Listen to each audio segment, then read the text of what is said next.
Hello friends, कैसे हैं आप सब। फॉर एवर स्टोरी में आप लोगों का स्वागत है। पिछले पार्ट में आप लोगों ने सुना कि जब मायू श्री से सवाल करती है तो श्री उसको कहती है कि तुम नहीं समझोगी यार, मैंने अपने मम्मी को खोया है। अब किसी को भी खोने से मुझे डर लगता है। वैसे भी मुझे उसे कुछ समझाने की ज़रूरत नहीं पड़ती है, वो मेरे बिना कहे ही सब कुछ समझ जाती है। और मम्मी के बाद से मैं उसे अपने आसपास या किसी भी अपने को खोने से डरने लगती हूँ। दोनों कुछ देर चुप थे। मायू उसे बहुत गौर से देख रही थी, शायद ये समझ रही थी कि श्री शीतल से इमोशनली कनेक्ट हो गई है, वो भी बहुत डीपली। मायू ने जब श्री को इतना परेशान देखा तो उसने उसका हाथ अपने हाथ में लिया और समझाते हुए बोले कि परेशान मत हो और इतने दूर की मत सोचो, उसे कुछ नहीं हुआ होगा, वो ज़रूर किसी काम में फंस गई होगी, तभी उसने ऑफिस में भी फ़ोन नहीं किया। वो कितनी ही बीमार होती पर ऑफिस में तो मैसेज ज़रूर भिजवाती कि वो बीमार है, चाहे किसी और से फ़ोन करवाती, पर वो फ़ोन नहीं कर पाई है। इसका मतलब वो कहीं बिज़ी है और उसे टाइम नहीं मिल पा रहा होगा। तो तुम इतनी टेंशन लेना बंद करो, वो ठीक होगी तो खुद ही कांटेक्ट कर लेगी। समझ गई हूँ मैं कि तुम उससे बहुत ज़्यादा कनेक्शन फील करने लगी हो, तो अब इतना परेशान होने की ज़रूरत नहीं है। श्री ने कहा, पर कहाँ बिज़ी है, किस काम में बिज़ी है? हाँ, यहाँ पर उसे कौन सा ज़रूरी काम हो सकता है यार? मायू ने कहा कि अब ये तो शाम को पता चलेगा। शाम को जब मैं उसके हॉस्टल जाऊँगी और उससे बात करूँगी तो जो भी है पता चलेगा और तुम्हें फ़ोन करके बताऊँगी, ठीक है? चलो मुझे अपना फ़ोन नंबर दो और परेशान मत हो, कुछ घंटों की बात हो रहा है बस। श्री ने तुरंत अपना फ़ोन नंबर मायू को दिया और मायू का फ़ोन नंबर भी ले लिया था। लंच टाइम ख़त्म हुआ तो दोनों अपने अपने काम में लग गए, मगर श्री की बेचैनी ख़त्म नहीं हो रही थी। वो मन ही मन खुद को समझाने लगी कि यार श्री क्या कर रहे हैं, इतना इमोशनल होना सही नहीं है। जो भी देखेगा उसके मन में सवाल उठेंगे, जैसे मायू के मन में उठ गए हैं। मायू को जवाब देना इतना भारी पड़ गया तो किसी और को कैसे जवाब दूंगी? पर मैं अपनी बेचैनी का क्या करूं? मुझे तो चैन नहीं मिल रहा, मैं कैसे खुद पे कंट्रोल करूं? और ये चैन तब तक नहीं मिलेगा जब तक मायू हॉस्टल जाकर उससे बातचीत कर मुझे सब बता ना दे। तब तक मुझे ये बेचैनी सहनी है। क्या करूं मैं? श्री यही सब सोचते सोचते 4 से 5 बज गए थे। 5 बजे के करीब आशीष मैनेजर के कैबिन से निकला और मायू के पास आकर बोला, यार तुमने बताया नहीं। मायू ने कहा, क्या? यही कि शीतल 8 से 10 दिन की छुट्टी पर है। मायू ने बड़ी हैरानी से उससे पूछा कि तुम्हें किसने बताया कि शीतल 8 से 10 दिन की छुट्टी पे है? आशीष ने कहा कि सर ने कि शीतल 8-10 दिन नहीं आएगी। अच्छा, और ये नहीं बताया कि क्यों नहीं आएगी? ये कहकर मायू ने श्री को अपनी ओर देखता हुआ पाया तो उसे इशारा करके अपनी तरफ बुलाया। तो आशीष ने कहा कि बस यही कि उसके घर में कोई इमरजेंसी हो गई है और इसीलिए नहीं आएगी। श्री भी अब तक वहाँ पहुँच चुके थे। उसने बोला, कैसी इमरजेंसी? आशीष ने कहा, मालूम नहीं, ना तो सर ने बताया ना मैंने पूछा। मेरे ऊपर तो वैसे ही सर ने काम का पहाड़ तोड़ दिया था, मेरा उसी वजह से दिमाग ख़राब है। अब शीतल का काम भी मुझे ही संभालना पड़ेगा जब तक वो नहीं आएगी। ये कहकर वो चला गया। मयू ने कहा श्री से कि सुन लिया, अब तो टेंशन नहीं है ना तुम्हें? शीतल ठीक है, उसके घर पर कोई काम आ पड़ा है, इसलिए उसे अचानक जाना पड़ा। लेकिन श्री अभी भी सोच में थी और सोचते सोचते बोली कि पर उसके घर अचानक क्या काम आ पड़ा होगा। फिर वो कुछ देर तक सोचती रही, फिर बोली कहीं उसके घर वाले उसकी ज़बरदस्ती शादी तो नहीं करवा रहे हैं।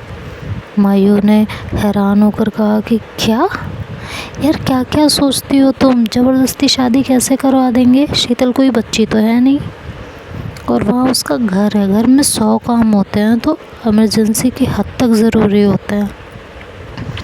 जब ये पता चल गया है तो 2-4 दिनों में पता चल ही जाएगा कि क्या हुआ है। और शीतल टाइम मिलते ही कॉल करेगी ना। अब फालतू की बातें सोचना छोड़ो और जाकर काम करो।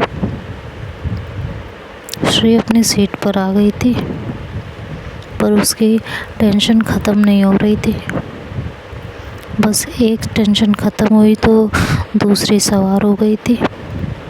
सोचने लगी कि यार पता नहीं आज का दिन ही कैसा है।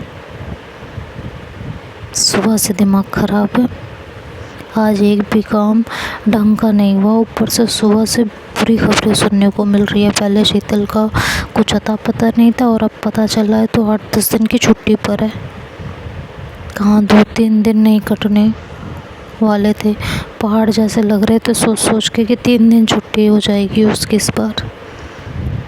अब उसे देखे बिना कैसे चैन मिलेगा, कैसे दिन काटूंगी मैं?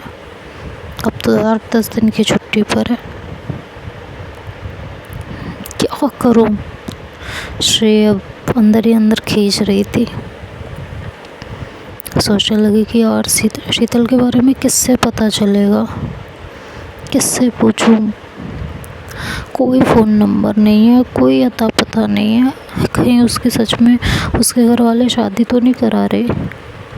वो बता रही थी वैसे भी, कहीं कुछ और तो नहीं हो गया?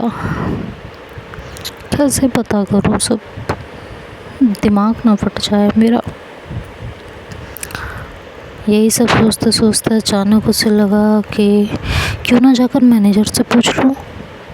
शीतल ने अगर ये बताया है कि 8 से 10 दिन की छुट्टी पे है तो मैनेजर ने वजह तो ज़रूर पूछी होगी कि छुट्टी क्यों चाहिए, तो वो भी बताया होगा।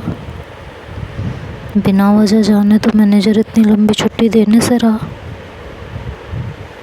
बट क्या मैनेजर से पूछना मेरा सही है? अगर पता नहीं क्या सोचेगा, मैं क्यों पूछ रही हूँ। अरे यार कब तक सोचती रहूँगी, पूछना तो है ही ना, जो सोचना है सोचे, बात की बात है। ये सोचकर वो मैनेजर से पूछने उसके केबिन की तरफ चली गई। अंदर गई और श्री ने मैनेजर को अपने सामने खड़ा देखा तो सवालिया निगाह से उसे देखा। तो श्री ने फाइल आगे बढ़ा दी। वो कुछ देर उसे देखता रहा, ज़रूरी इंस्ट्रक्शन दे दी कि क्या क्या करना है और क्या क्या नहीं, पर श्री अभी भी वहीं खड़ी थी।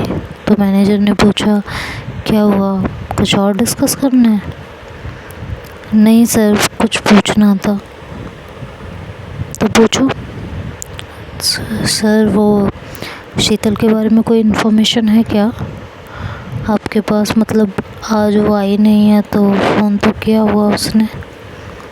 मैनेजर कुछ पल श्री को देखता रहा, फिर बोला हाँ वो छुट्टी पर है कुछ दिनों की। क्यों? क्यों सर?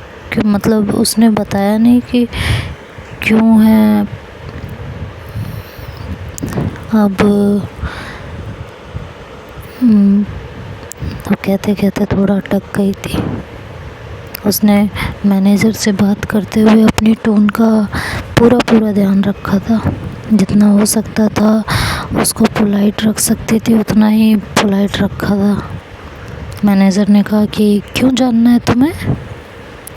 सर वो फ्रेंड है, मुझे थोड़ी टेंशन हो रही थी कि वो ठीक तो है या नहीं है। इस तरह अचानक छुट्टी नहीं करती वो भी इतने दिनों के लिए।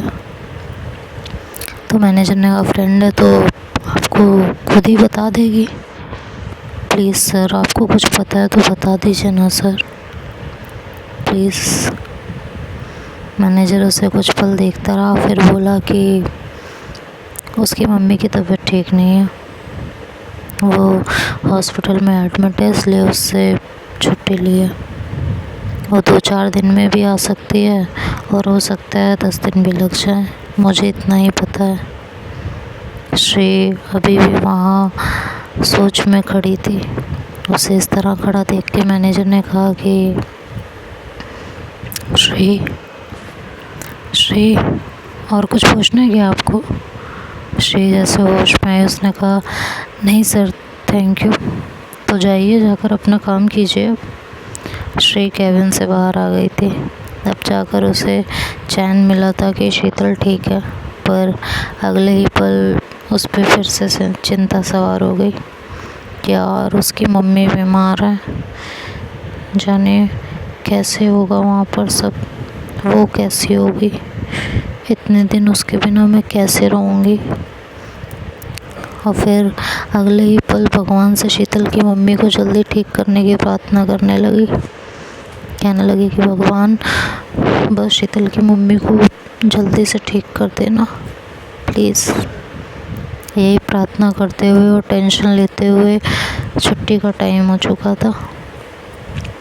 छुट्टी के वक्त स्टेशन जाते हुए श्री ने मायू को सारी बात बताई और उसे इंस्ट्रक्शन दी कि अगर शीतल का फ़ोन आए तो उससे उसके घर का फ़ोन नंबर ले लेना। मायू ने कहा ठीक है, और दोनों अपने घर चले गए। अब डेली का रूटीन बन गया था। वो शीतल से पूछती कि मायू शीतल का कोई फ़ोन आया? लेकिन रोज़ मायू इनकार करती थी।